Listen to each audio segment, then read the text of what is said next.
Hello, my name is Eric Fox, Chief Economist at Veros Real Estate Solutions, and with me today is Reena Agrawal, Research Economist, also from Veros Real Estate Solutions. And Reena, today I thought we could talk about our latest VeroFORECAST house price forecast for the next 12 months.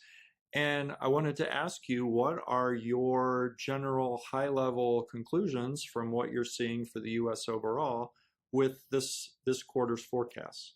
So with our Q3 2024 forecast, we are expecting that home prices on average across the US will increase by 3.1%.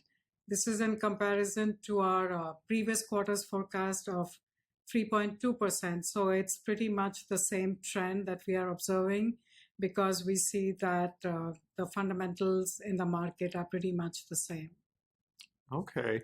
Well, it's very interesting because I'm reading some news about some markets around the United States where prices are either falling or they're forecast to fall.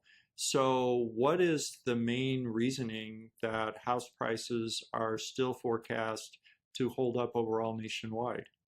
So across the US, we are seeing that there are a lot of regional differences in the housing markets.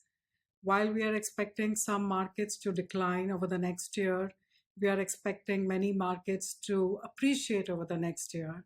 So what we are forecasting is an average across the US, which is a 3.1% increase, and which is not like a huge increase like we saw in the pandemic years, but it's just like a slow and steady increase, which averages out the declines and the appreciations.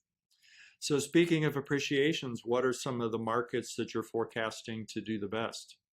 So most of the markets we are expecting to appreciate the most are in the New England region and in the Midwest.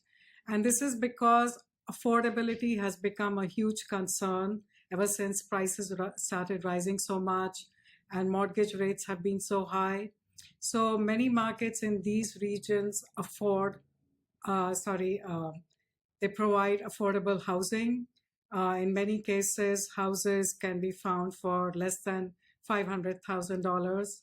And so many people are focusing on these markets for their home purchase. Okay. And so some of the markets that you're forecasting to perform the worst or depreciate the most, what parts of the country are those in? So most of these markets are in Florida and Texas, and we see some markets in Utah as well. So these markets soared during the pandemic years. Many people moved there. Now prices have gone up big time in these markets. And also there has been a lot of new construction in some of these markets. So that has increased supply here. So this is why prices are expected to stay the same or depreciate slightly. So this is why these markets are expected to depreciate over the next year. Okay. So that's very interesting. It's sort of a tale of two different types of markets, those that are appreciating or those that are depreciating slightly. And then overall, we're seeing a slight appreciation on average nationwide. So still a fairly stable, solid housing market in the U.S. forecast for the next 12 months. That's correct. Well, thank you again for joining us. I'm Eric Fox. And I'm Reena Agrawal. See you next time.